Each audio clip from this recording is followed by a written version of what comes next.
Hi friends, welcome back to Strings and Threads.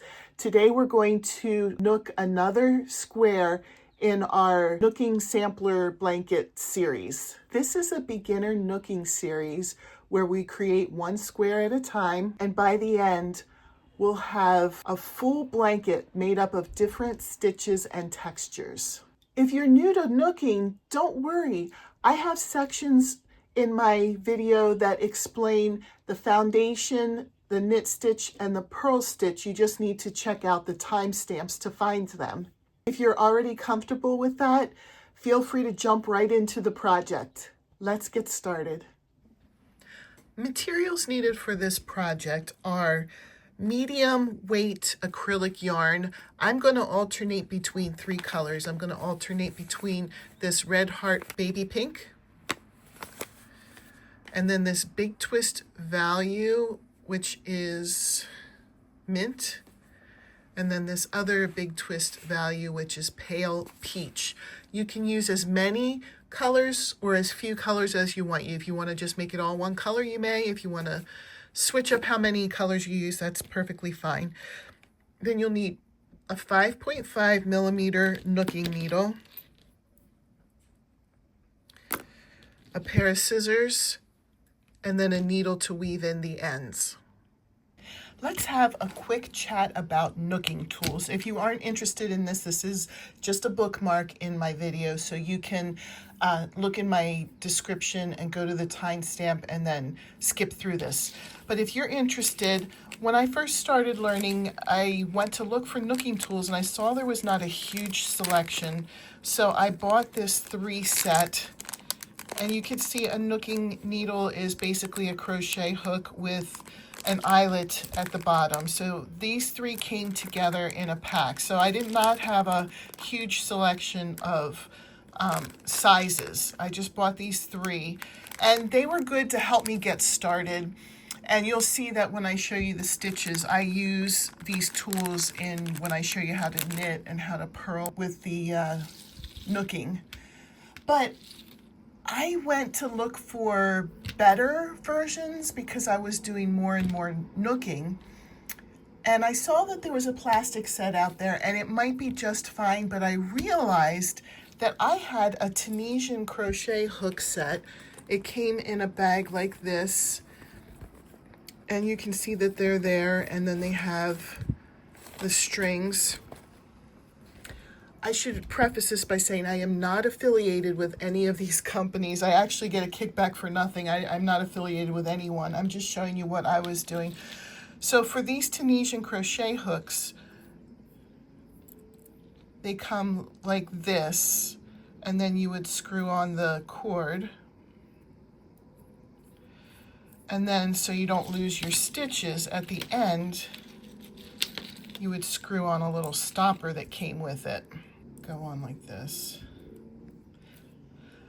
But I found I really like to use these without the stopper on the end for nooking, because I actually like the way it feels to have the stitches on this string rather than having it on a piece of yarn or a piece of cord, or some kind of something else, because I felt like they get tangled up in with this more.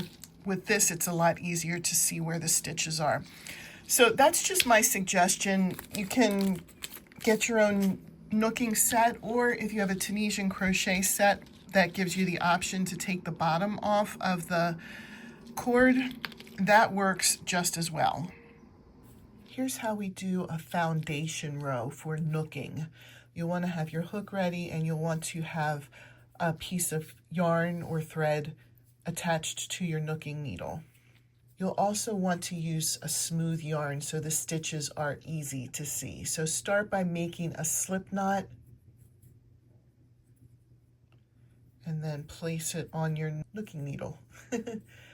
Then chain the number of stitches your pattern will call for. So for chaining, this is basic, but just yarn over and pull it through the knot, the slip knot. Yarn over, pull it through the slip knot. That's 2 chains. You just count each time you yarn over and pull through, it's another one. So we'll just do a few stitches here to show the foundation. Okay, and then the next part of the foundation, you're going to draw up loops and keep them on your hook. I like to do it through the back bumps because, see, if I go through the loop here, there's just that one strand on the bottom, but if I go through this back bump of it, it gives it a nice border. So you would just go through the back bump, yarn over, pull up a loop, and leave it on the nooking needle. Go into the next back bump, yarn over, pull up another one. And you would do that all the way across. This is part of the foundation.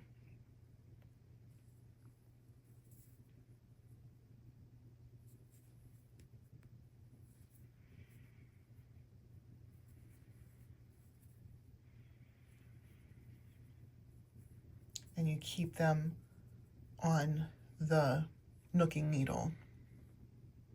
Here's a quick tip. Count your stitches before moving on. It's much easier to fix a missed stitch now than later.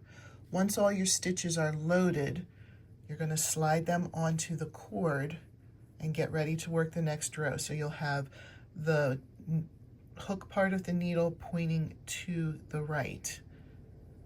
And you pull these down onto the cord. This is how to do the nooking knit stitch. Your hook is going to be pointing to the right. You will have had your foundation row already slid onto the cord. And you're going to take your nooking hook, and be careful that you're not using your tail here, but you're using your yarn, your long yarn. You're going to go into the first loop, yarn over, pull up a loop, and keep it on the hook. Go into the next loop, yarn over, pull up a loop. If you've ever Tunisian crocheted, this feels a lot like Tunisian crochet. It's not exactly the same, but it does have that feel. We'll do one more row with the knit stitch after this one, just to make sure we're comfortable with it. Go into the loop, yarn over, pull up a loop. And here's the last one. Okay, now you're going to keep these stitches on the hook for now. You're going to take the string that you have attached, and you're going to pull it through.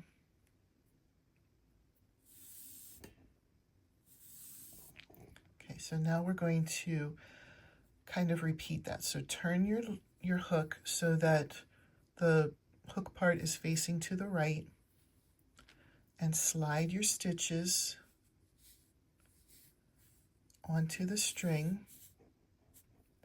and then the knit stitch one more time. I'll make a close up this time. Make sure you're not using your tail, but you're using the correct part. Go into the loop, yarn over, pull up a loop, leave it on the hook.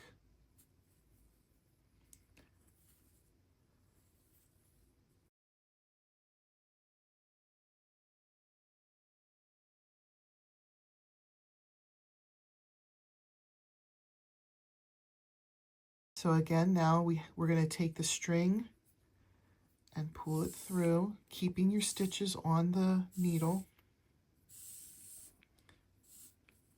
And then you would turn and pull the stitches off. This is called the knit stitch. Let's work on the purl stitch. We're going to have the hook facing to the right, and you're going to bring your stitches onto the string. Make sure that you're not using your tail, but you're using the long yarn.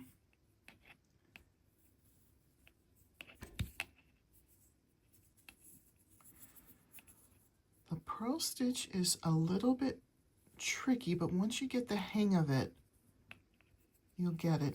The strand needs to be in the front. The long strand needs to be in the front for the purl stitch.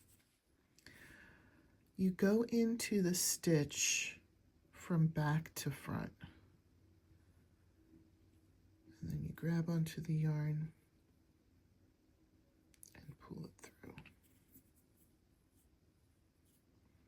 Okay, go in from back to front, pull a stitch through.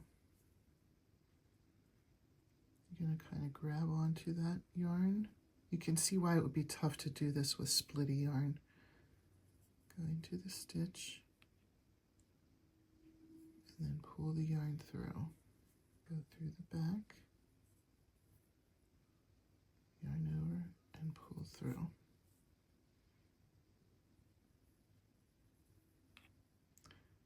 But once you really get it going, it's not that difficult. It's just trying to explain it. Hopefully you're seeing it well. You're going to kind of hook on to the loop.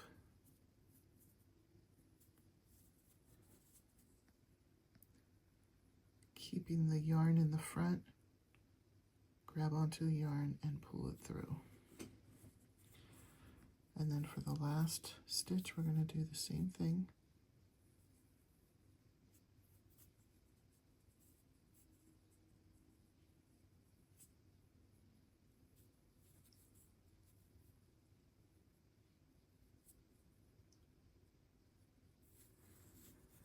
And then just like with the other stitches, you're going to take the tail or the string that you're using to hold the stitches and pull it through and then turn your work.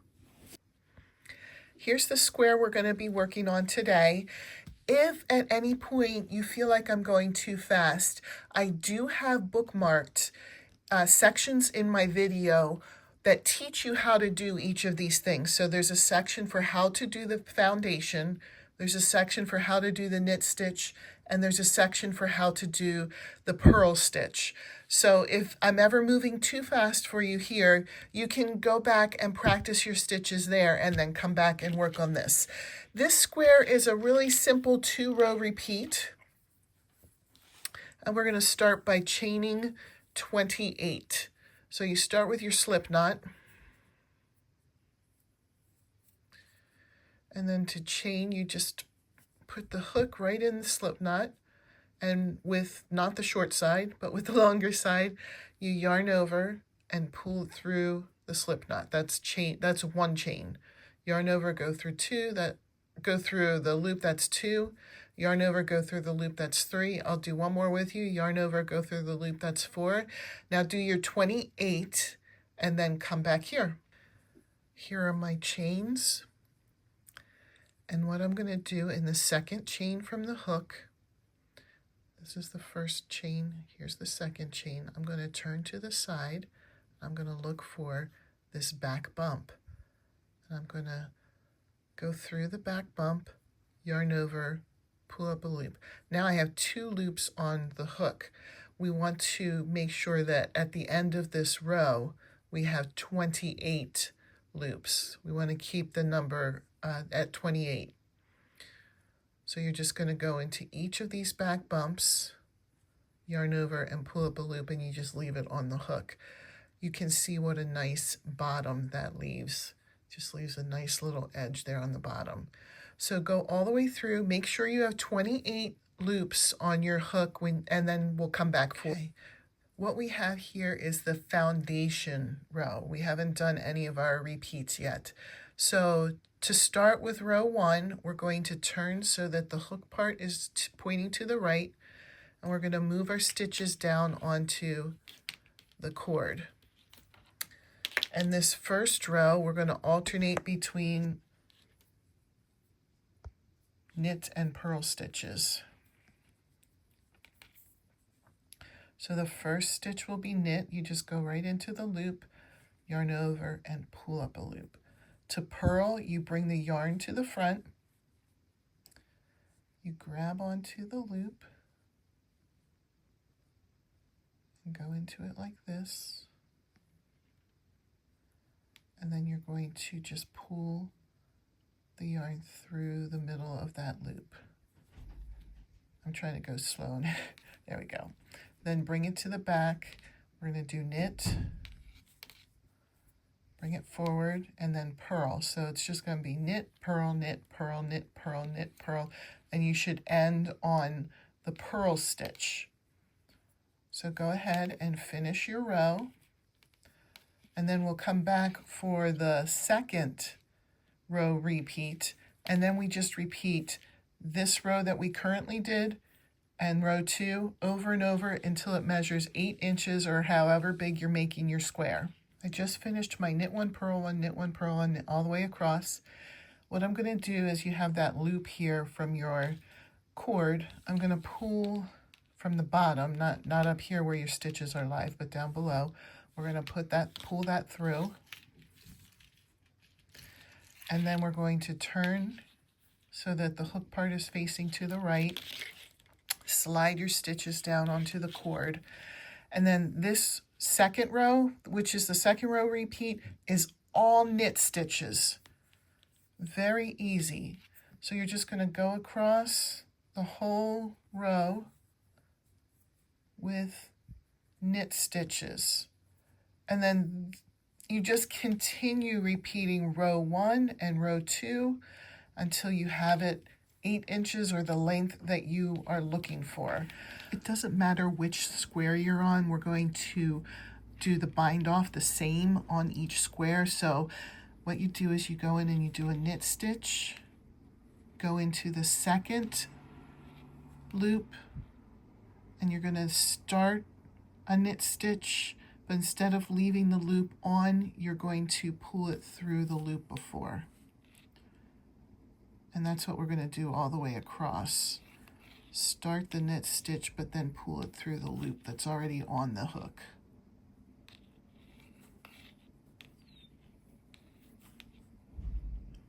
And when you get to the very end, come back and I'll show you what to do at the very end of the row when you have your last loop on your hook. I'm back with the last loop on my hook, and I'm going to pull the cord out and then cut a small tail. Pull the tail through the loop, and then I'll use my needle and weave in the end. It doesn't matter which square you're on. We're going to do the bind off the same on each square. So what you do is you go in and you do a knit stitch, go into the second loop, and you're going to start a knit stitch, but instead of leaving the loop on, you're going to pull it through the loop before. And that's what we're going to do all the way across. Start the knit stitch, but then pull it through the loop that's already on the hook.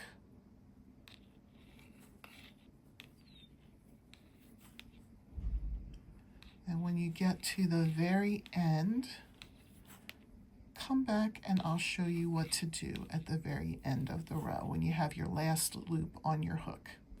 I'm back with the last loop on my hook, and I'm going to pull the cord out and then cut a small tail. Pull the tail through the loop, and then I'll use my needle and weave in the end. Don't forget to check out the full playlist so you can follow along with the entire blanket. Next week, we'll be adding another square with a different texture. So make sure you're subscribed so you don't miss it. I'll see you in the next one.